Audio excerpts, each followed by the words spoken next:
There are very good economic reasons why China, and indeed anybody else, ought to reduce their holding of the United States Treasury. And it's very old-fashioned banking wisdom. That's why you're seeing it in Belgium. That's why you're going to see it in Great Britain, which is another one of the major holders of U.S. government debt. You're going to see it because when a country's debt begins to go up and fast, that's when you want to begin to worry, are they borrowing at a rate they can reasonably repay? You do not want to get stuck with the obligations of a government that cannot pay. And let's remember, we live in a world where governments, past and present, have defaulted on their debts. This is not an unheard of, unknown phenomena. And if you add the number of governments who've announced they're going to do that as a way to begin to negotiate with those who hold their bonds, to reprice them, to lower the interest rate, to lengthen their maturity, the various ways one deals with debt problems, well, then you know that that's a real problem.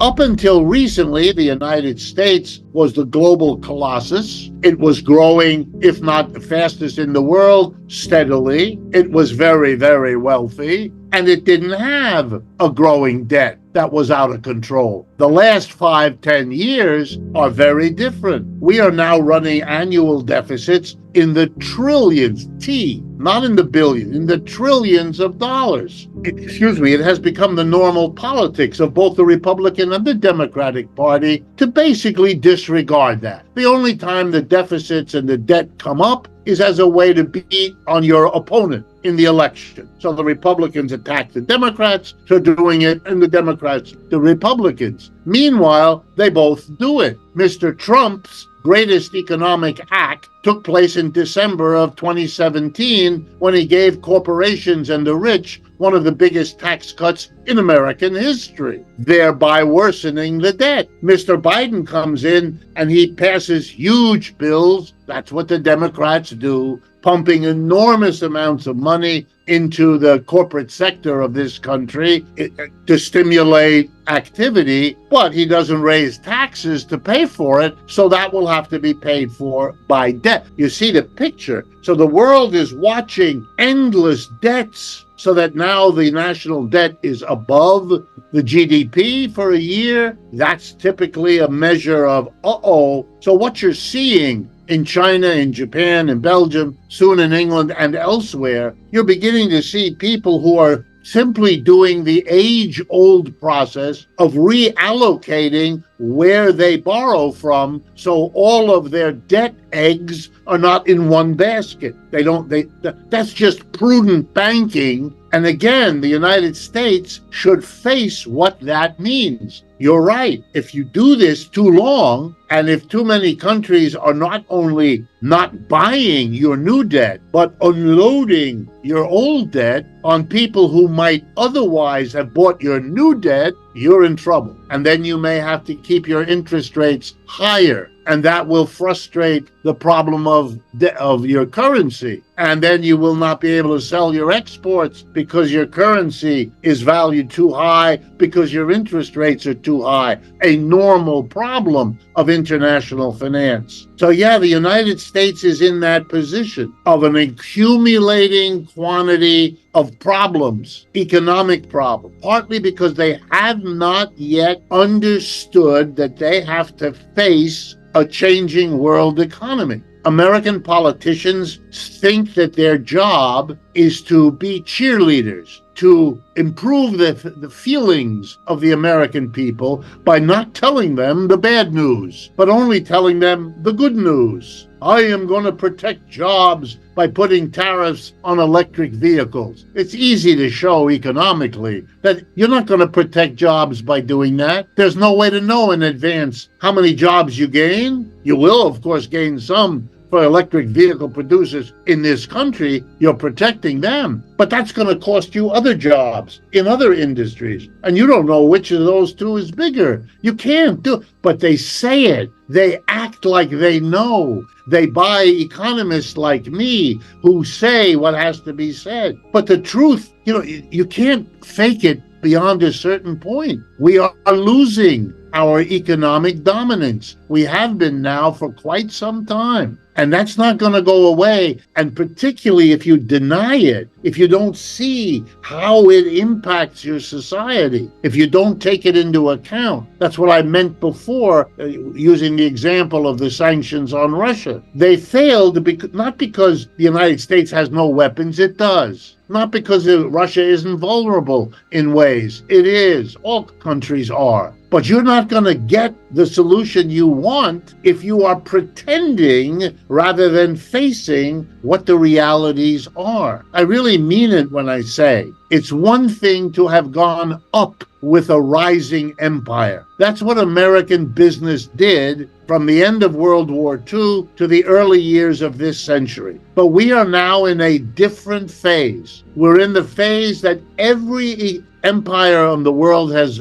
seen. The downturn. After the upturn, the downturn. The Greek Empire, the Roman Empire, the Dutch Empire, the Ottoman Empire, you name it. Up, down. Down is not fun. Up is fun. The United States is now on the way down. That can end well, but you have to face it in order to deal with it that way. We're not doing that, at least not yet. And let me add another uncertainty to trouble Americans. And that has to do with the election last week in France. Okay? We have been hearing over and over again that the world is moving to the right. We are told that the elections in Europe and the rise of, Vladimir Putin or Viktor Orban or Narendra Modi in India and others, Xi Jinping in China, that these are all signs of a great movement to the right. Well, people begin to think like that. That becomes a kind of common sense. Yeah, but it's wrong. It misunderstands what's going on. It doesn't understand why those people are in power, why votes go the way they do. And then eventually something happens and everybody's shaken and begins to realize that the reality is not what they thought it was. The French elections this last 2 weeks are such a moment. Everybody, almost everybody, up until June 30th, the first of the two-day election sequence in France, was talking about the great struggle between the sitting president Macron and the right wing in France under Marine Le Pen. The center and the right, the center. Now the election is over. What's the number one political party that has the most seats in the Parliament of France? It's socialists. 4 different parties came together, all of whom self-define as socialists. Okay? They're the government now. They're the dominant party. Yes, they will have to negotiate. They don't have a majority on their own, which is what everybody's focusing on. Mistake! The important thing is that what you didn't pay any attention to just came away with the largest number of seats, 182 seats in a 500-person legislature. That's the socialist bloc. The right wing came in a distant third. They didn't even come in second. You talked only about them. You never talked about the left, and you didn't understand what's going on. And then the irony, will you pretend none of this happened, which is what mainstream media in the United States is mostly doing? Or will you ask the honest question, we didn't understand this really well. What are we missing? Let's figure that out so we don't make more mistakes. I mean, that is not rocket science. But you live in a time when the fear and the anxiety about going down, which is what's happening, is so frightening that you see adults act like little 2-year-old children who, when they are confronted with a dog that's barking in a frightening way, they put their hands in front of their little faces because if they can't see the dog, they imagine it isn't there. But we explain to them as they grow older, you can put your fingers there, the dog is still there, you just don't see. And they learn that. But we're dealing with a world of politicians who don't seem able to learn that. Hyperinflations, when they have occurred, and I've studied them a bit in my life, almost always require a whole group of factors to come into play. You'll see these factors now and then, and they don't cause an inflation, but when they all happen together, it's like a personal crisis. You can stand it if your mother is angry at you, but if your mother is angry at you and your father and your boyfriend and your sister, it's too much, right? You can only handle so much. If there were a continuing decline in the dollar, and if you had the tariffs that the Trump political party promises to bring into being, you could then have a combination of factors, those two by themselves almost, that could produce it could produce a hyperinflation for which this country has very little preparation. It has never seen that. When I explain, I usually use as my example Germany in the early 1920s, which is one of the great examples of hyperinflation, which I know about because my mother was a child in Berlin at that time, and she told us stories about her father coming home from work in the middle of the day for lunch, carrying a bag of money. He had been paid for the first half of the day, and he was giving the bag to my grandmother to use and go shopping quickly. He went back to work. Her job was to go to the store to spend that money, because if she didn't, by the evening, she couldn't buy it. It would be worth nothing. The prices were going up, doubling every hour, so that it was impossible. That's a hyperinflation. You need a number of conditions. If we have an economic downturn and the government, in order to stimulate the economy, lowers interest rates, and nobody will lend to the United States government, and those dollars come back, and everybody borrows money to get through the hard times because interest rates have been lower, then you begin to collect the conditions which could produce a hyperinflation. But remember, the United States also has some experience, not so much with a hyperinflation, but with preventing one. And maybe I can close today with just reminding people of a piece of American economic history. When the United States entered World War II against the German Nazis and the Japanese, American economists, including some of my teachers, went to the then president, Franklin Roosevelt, and explained to him, you're about to go into a war, and we are moving resources, land, factories, iron and steel, away from producing consumer goods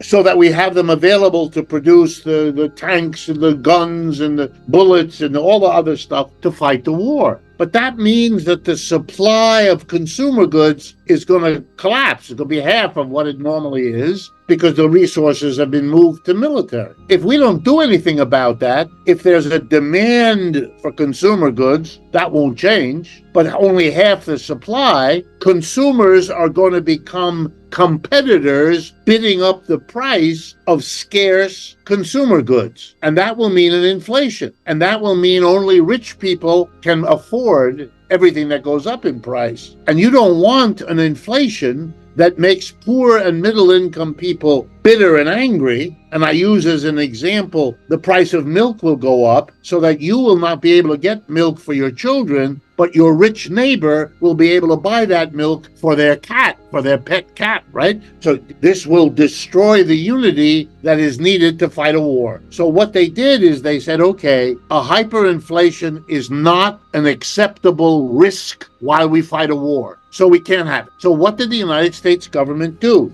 Very radical. It abolished the market. It abolished the money market. It said, for the following goods, you cannot buy the goods with money. So don't bother bidding up the price, because any storekeeper who sold you a quart of milk or a pound of meat or some sugar or some coffee or any of the basics by charging you a lot, we will arrest them and put them in jail. We are going to print ration tickets and we're going to distribute them to the population. And the only way a storekeeper can sell you anything is to let you pay with a ration ticket, a ration coupon. And the government handed them out. If you had a family with many children, you got many coupons for milk. If you were an older couple and you had no children, you got no coupons for milk. Coupons were distributed according to people's needs. There was no inflation. They prevented the hyperinflation that they could see coming. Now again, my point. You and I can talk about the risks, including inflation,